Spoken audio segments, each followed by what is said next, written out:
अगर 10 दिन के अंदर भगवंत मान पंजाब में भ्रष्टाचार खत्म कर सकता है, 70 साल के अंदर ये पार्टियां भी तो कर सकती थी।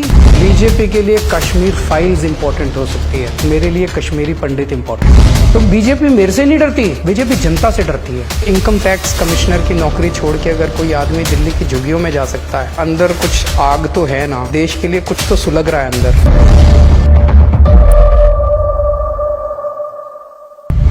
क्या कभी अंदाजा किया था कि इस कदर इतनी बड़ी जीत मिलेगी, इतने बड़े मार्जिन? हमें ये उम्मीद तो थी कि लोग हमारे बातों को पसंद कर रहे हैं, लेकिन हमें ये नहीं पता था कि जनता का इतना बड़ा आशीर्वाद मिलेगा। कांटों भरा ताज है पंजाब का। 10 दिन में भगवंत मान ने जो ऐलान किए हैं और जो निर्णय किए हैं, रिश्वतखोरी खत्म हो गई है पंजाब में। बहुत बड़ी बात। अगर 10 दिन के अंदर भगवंत मान पंजाब में भ्रष्टाचार खत्म कर सकता है, 70 साल के अंदर ये पार्टियां भी तो कर सकती थी, क्यों नहीं किया? नीयत की बात। एक बड़ी बात पिछले 10 दिन में ये हुई है, पंजाब जो कि उम्मीद खो चुका था, चारों तरफ माहौल में डिप्रेशन था, आज इतनी पॉजिटिव एनर्जी है पंजाब के अंदर, बहुत पॉजिटिव। कश्मीर फाइल्स के ऊपर जिस तरह से आपने कहा मुद्दे के बारे में, वो इनसेंसिटिव था। कश्मीरी हिंदुओं के साथ बहुत बड़ा अन्याय हुआ, वो बहुत बड़ी त्रासदी थी। केंद्र में पिछले 8 साल से बीजेपी की सरकार, एक सेंसिटिव सरकार की ये जिम्मेदारी होनी चाहिए थी कि जो लोग उस अन्याय से पीड़ित हैं, उन लोगों को न्याय दिलवाया जाता। वो नहीं किया गया।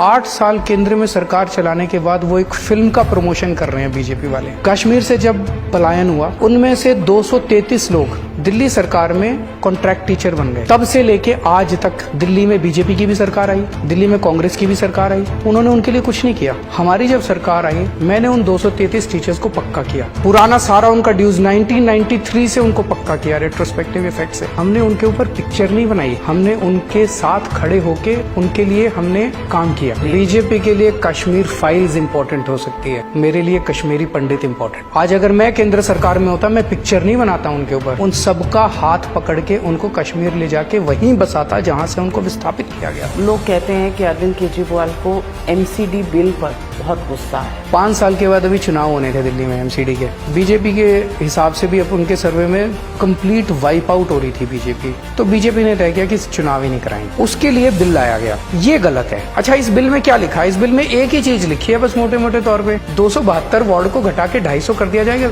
इसका एक ही वो है कि 272 को घटा के 250 करोगे तो डिलिमिटेशन करनी पड़ेगी। डिलिमिटेशन में 1 साल लगेगा, तो चुनाव 1 साल टल गए। इस पूरे बिल का एक ही मकसद है, चुनाव टालना। तो आपको लगता है कि आप एक चुनाव जीत गए पंजाब का, तो उससे बीजेपी इतनी घबरा गई? मेरे से क्यों घबराएगी? पर दिल्ली के अंदर 15 साल में उन्होंने जितना भ्रष्टाचार किया बीजेपी ने, जितना बेड़ा गर्क कर दिया एमसीडी, पहाड़ बन गए कूड़े के। दिल्ली के अंदर 3 बड़े बड़े पहाड़ हैं, सड़कों पे जाओ गंदगी गंदगी है चारों तरफ। जनता उसके खिलाफ अपना गुस्सा जाहिर करना चाहती थी इन चुनाव में। तो बीजेपी मेरे से नहीं डरती, बीजेपी जनता से डरती है।